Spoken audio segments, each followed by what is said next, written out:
روز 1 مای در ولایت بادکند قرقیزستان مذاکرات هیئت‌های حکومتی تاجیکستان و قرقیزستان در مسئله تعیین و علامتگذاری مرز دو کشور دایر شد. هیئت‌ها را رئیسان کمیته‌های دولتی امنیت ملی دو کشور سیمومین یتیموف و قمچیبک توشیف رهبری می‌کردند.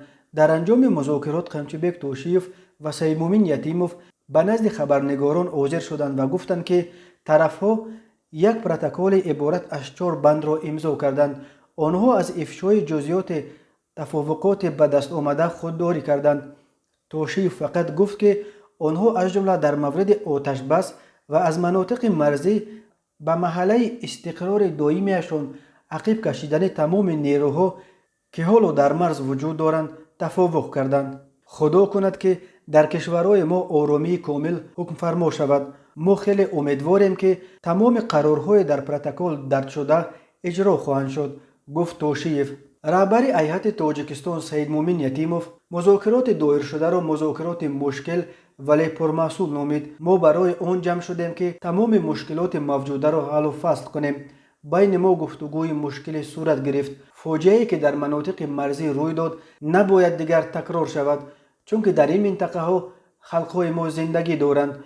آنها بین خود دوستانه به سر میبرند، دعوای به یکدیگر ندارند.